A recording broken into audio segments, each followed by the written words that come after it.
기독교 교리 핸드북 3부 인간론 9장 인간의 본성 두 번째입니다. 오늘은 자신과의 관계의 인간의 본성에 대해 살펴보고자 합니다. 이 성경이 말하는 인간의 구성 요소로는요, 영, 혼, 몸, 육체 등이 있습니다. 이 구체적으로 구약은 이 인간의 마음을 표현하면서 간, 창자 같은 신체 기관을 언급하는데요. 이러한 용어는 특정 감정과 내면 상태를 표현하는 이 상징적 언어로 사용된 것이죠. 그런데 성경 전체로 보았을 때 이 마음의 의미는요, 이 감정적 속성이 아닙니다. 이 인간 전체를 통합적으로 규정하는 중심점으로 이해되고요. 인격, 의지, 사고, 도덕적 판단을 포함하는 인간 존재의 핵심을 의미합니다. 이 인간 구성과 관련하여서 이분설, 삼분설, 단일설 등을 생각할 수 있습니다. 먼저 이분설 또는 삼분설은요, 이 인간은 구분 가능한 부분들로 이루어졌다고 보는 입장입니다. 이 육체와 영혼 이 두 개로 구성되었다는 입장은 이분설, 그리고 육체, 혼, 영 이 세 가지로 구성되었다는 입장을 삼분설이라고 합니다. 이 단일설은 인간이 본질적으로 영육 단일체라는 입장입니다. 이 상황에 따라 인간의 다른 측면을 지칭하기 위해 인간의 가시적 물질적 측면을 말할 때는 몸이나 육으로 부르고요. 인간의 내적 의식, 이 정신 활동을 말할 때는 혼이나 영으로 부른다는 입장입니다. 먼저 이분설에 대한 설명을 좀 해보자면요. 이 성경은 영과 혼을 서로 호환하여 사용합니다. 즉, 영과 혼이 동일한 실체라는 것인데요. 가령 죽음은 혼이 떠나는 것, 영이 떠나는 것이라고 하고요. 이 죽은 자들을 영들, 혼들이라고 이렇게 부릅니다. 이런 것을 볼 때 영과 혼은 동일한 정신적 실체를 가리킨다는 것이죠.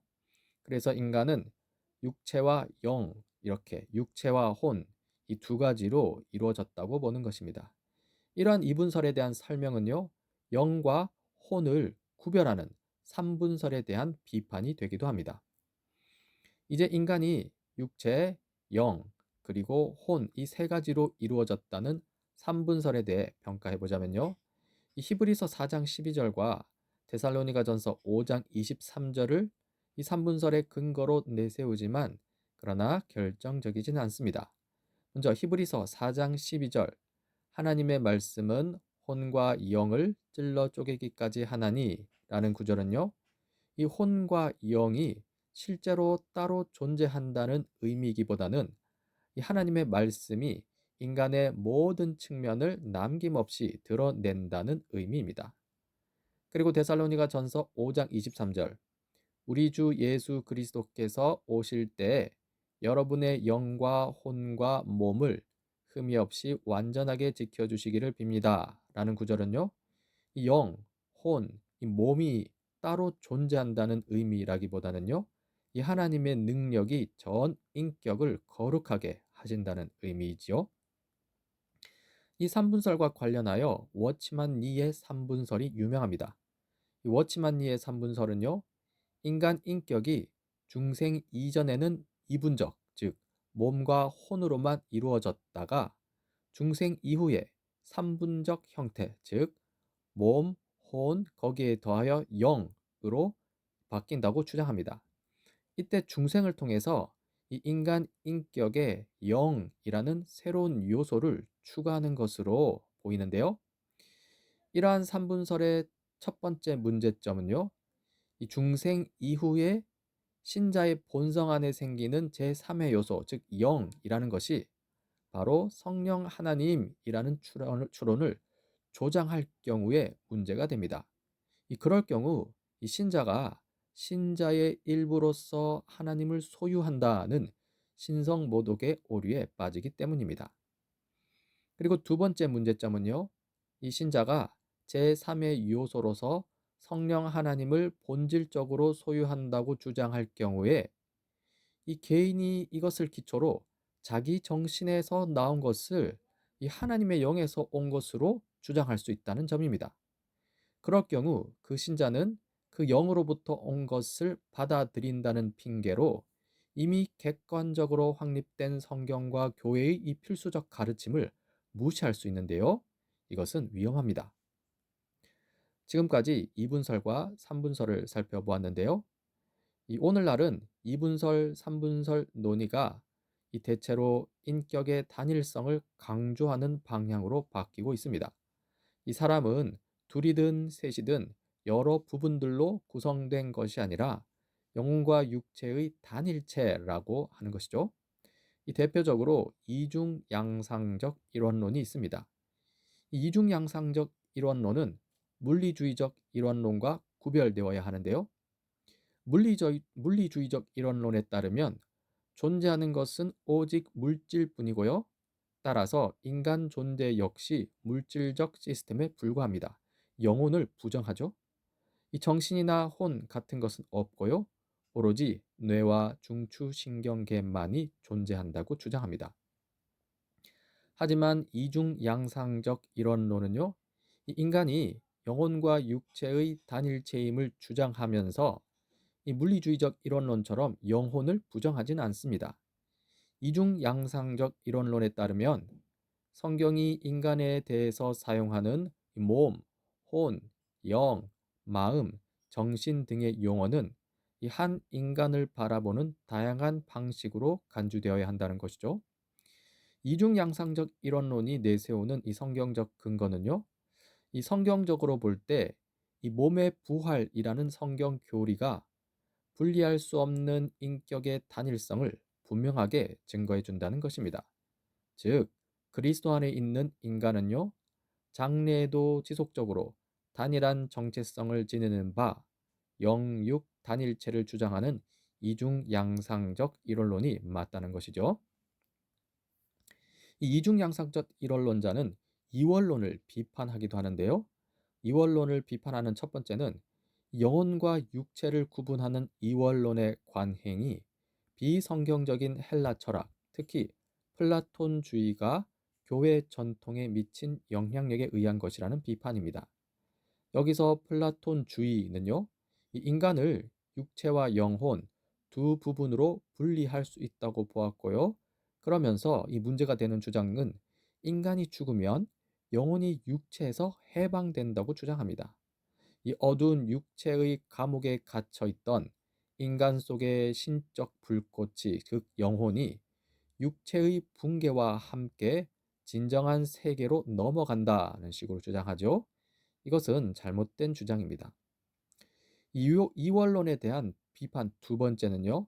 이 영혼과 육체의 이 정확한 관계를 밝히기가 매우 어렵다는 것입니다. 또한 이원론은요. 이 신경외과학이 밝힌 뇌와 의식 사이의 긴밀한 관계를 간과한다는 점에서 비과학적이라고 비판하기도 합니다. 자, 그렇다면 이중양상 일원론이 비판하는 이원론에 대해서 좀 살펴보자면요. 이 통합적 이원론 또는 이원론적 실제론이라고 하는데요. 인간은 각각의 구별된 육체와 영혼을 가지고 있으며 이 둘은 통합된 형태로 존재한다는 입장입니다. 그 이중양상적 이론론과 좀 비슷한 것 같은데요. 그러나 차이가 있습니다. 이중양상적 이론론은 영혼과 육체를 분리할 수 없는 것으로 보지만요. 통합적 이원론은 통합되어 있으나 그러나 분리 가능하다고 봅니다. 나중에 중간 상태라는 교리를 통해서 확인할 수 있습니다. 일단 통합적 이원론의 성경적 근거를 보자면요. 이 창세기 1장 27절에서 인간은 하나님의 형상이라고 하고요. 또 요한복음 4장 24절에서 하나님은 비물질적인 영이라고 하는데요. 여기서 인간이 일단 육체를 갖고 있다는 것은 분명하죠. 하지만 그와 동시에 이 창세기 1장과 요한복음 4장에 비추어 보면 이 하나님을 닮은 인간이 육체적 존재를 초월하는 본질적 자, 즉 비물질적 영혼을 가질 가능성도 분명합니다. 창세기 1장과 요한복음 4장을 통해서 그렇게 볼 수 있죠. 그러므로 각각의 육체와 영혼이 존재하고 이 둘이 서로 통합되어 있다는 이 통합적 이원론이 합당하다고 그렇게 주장합니다. 이 통합적 이원론에 관한 그 밖의 성경적 근거들을 좀 보자면요. 창세기 2장 7절 여호와 하나님이 땅의 흙으로 사람을 지으시고 생기를 그 코에 불어넣으시니 사람이 생명이 된지라. 여기서 생기가 바로 영혼이라는 것이죠. 또 전도서 12장 7절 흙은 여전히 땅으로 돌아가고 영은 그것을 주신 하나님께로 돌아가기 전에 기억하라. 그리고 마태복음 10장 28절 몸은 죽여도 영혼은 능히 죽이지 못하는 자들을 두려워하지 말고 오직 몸과 영혼을 능히 지옥에 멸하실 수 있는 이를 두려워하라. 이 성경 구절을 보면 이 영혼이 육체와 분리되어 독립적으로 존재할 수 있다는 것을 보여주죠. 그래서 이원론이라는 것입니다. 한편 이 통합적 이원론에 대한 비판이 있는데요. 이 비판 첫 번째는 이 통합적 이원론과 같은 이원론이 비성경적 헬라 철학의 영향을 받고 있다는 그런 것입니다. 앞서서 이 비판 살펴보았죠. 이 비판에 대해 응수해 보자면요. 이 성경이 헬라 철학의 배경 속에서 기록된 바, 헬라 철학의 영향을 받았다는 것을 어느 정도 받아들일 수 있겠지만요. 하지만 그 때문에 성경 증언의 권위가 약화될 수는 없다는 것이죠. 그래도 성경은 하나님의 말씀이라는 것입니다. 그리고 그러한 하나님의 말씀인 성경 증언에 근거한 이 통합적 이원론도 마찬가지로 그 권위가 약화되는 것은 아니라고 그렇게 응수합니다. 통합적 이원론에 대한 비판과 응수 두 번째는요. 이 두 번째 비판은 육체와 영혼, 이 둘 사이의 관계를 이해하기는 매우 어렵고 따라서 받아들일 수 없다는 것입니다. 이것도 앞서 살펴본 비판이죠. 이 비판에 대해 응수해 보자면 육체와 영혼의 관계는 본질적으로 초월적 존재인 창조주에 의해 야기되는 신비 중 하나일 뿐이라는 것이죠. 이렇게 신비라는 이유로, 즉 이해할 수 없다는 이유로 이것을 받아들이지 못하겠다면요. 그렇다면 삼위일체 신비나 예수님의 인격 안에 있는 인성과 신성의 신비 등도 이 인간의 지성으로는 이해할 수 없는 신비이기 때문에 마찬가지로 받아들일 수 없다고 해야 하는데요. 그건 말이 안 된다는 것입니다. 그러니까 신비라고 해서 이해할 수 없다고 해서 그것을 이유로 받아들일 수 없다고 해서는 안 된다는 것이죠. 이 통합적 이원론이 주의해야 할 점이 있습니다. 이 육체를 저급하게 보고 영혼을 고상하게 보는 헬라 철학의 부작용, 잔재를 조심해야 한다는 점이죠. 존재의 물질적, 신체적 가치를 축소하는 경향을 조심해야 하고요. 영적 관심사가 물질적 관심사를 짓누르는 그런 경향을 조심해야 합니다. 이 실제 사례를 통해서 주의할 점을 좀 살펴본다면요. 가령 은행가나 정비사 같은 직업보다 목회 또는 해외 선교를 본질적으로 우월하게 보는 것, 그거 조심해야 됩니다. 그렇게 하면 안 된다는 거죠. 또 인간의 성에 대해 부정적인 관점을 취하는 것, 이래서는 안 됩니다. 또 우리의 영적 관심사와 운명을 내세워서 환경 보호라는 청지기직과 책임을 회피하지 않도록 해야 합니다. 그러니까 영혼과 육체, 정신세계와 물질세계 모두 중요하다는 것이죠. 이제 영혼의 기원에 대해서 살펴보고자 합니다. 이 관련하여 이런 질문이 있는 거죠. 영혼은 출생 과정의 어느 시점에 어떤 방식으로 인간 존재 안으로 들어오는가? 이 질문에 대한 답변으로 세 가지 정도가 있습니다. 영혼 선제설, 영혼 창조설, 영혼 유전설인데요. 하나씩 살펴보도록 하겠습니다. 먼저 영혼 선제설입니다. 영혼이 육체적 잉태 이전부터 존재한다고 보는 견해인데요. 이에 대해 평가를 하자면 이 사변적이고 상상력이 강하게 작용하는 이론입니다. 성경적 근거가 없고요. 그래서 이 정통 기독교 인간론의 주류 입장은 아닙니다. 그리고 두 번째, 영혼 창조설입니다. 이 각 개인의 영혼은요, 출생 과정의 어느 시점에 하나님에 의해 직접 창조된다는 견해입니다.